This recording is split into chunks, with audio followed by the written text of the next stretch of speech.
Os requirimentos medioambientais están facendo, amigos e amigas, que Europa se dispare un tiro ao pé, así de claro. Porque estamos facendo aquí unhas exixencias medioambientais, estamos poñendo de tantas trabas aos nosos agricultores e gandeiros, que vamos a acabar coa agricultura e a gandeiría. En outro país cualquera, os políticos responsables hubieran montado unha roda de prensa cada un e ido pa súa casa. O que máis me arrepentín foi do abuso que fixen dos purís, que non estaba ben feito, da que o facían nas miñas fincas casi todo. Acabei vendo o problema, e o que máis me arrepinto é o que lle estamos deixando aos fillos. O tema de equinalimia, cáncer de colon, próstata e un montón de cousas raras que é moi superior ao resto de Galicia, o sea, de Galicia a España.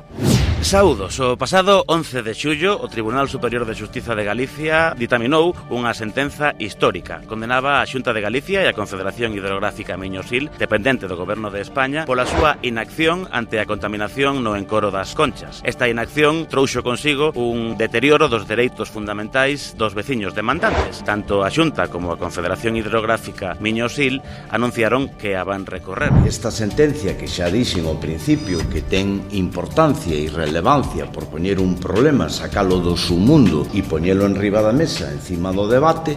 Pero como que do submundo? No hemos sacado nosotros porque te ha caído unha denuncia que te ha condenado. E aún encima, a ver, de buscar las dos administraciones soluciones, o único que fan é pa aquí, pa allá, e así levamos 15 anos. É unha sentencia que, desde o meu punto de vista, por primeira vez en moito tempo, lamina, elimina, fulmina o principio de que quen contamina paga. Aquí quen contamina, no. Aquí parece que a culpa é do cha-cha-cha. Este procedimiento es un procedimiento por vulneración de los derechos fundamentales de los demandantes. Aquí los responsables son la administración. El garante para proteger los derechos fundamentales es la administración y, por tanto, los demandados tienen que ser la administración. Si la Confederación entiende que haga justo por pecador, pues lo que tiene que hacer es sacar a bailar el cha-cha-cha a los responsables de la contaminación. El incoar el procedimiento de responsabilidad ambiental contra los verdaderos causantes de la contaminación ambiental de la línea. Eso solo lo puede hacer la Xunta de Galicia o la Confederación.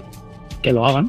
A Xunta de Galicia descoñece cal é a orixe desta contaminación. En Noticias Dispersas e Radio Liberdade queremos investigar cal é a resposta a tan enigmática pregunta. De onde virá a contaminación na Limia?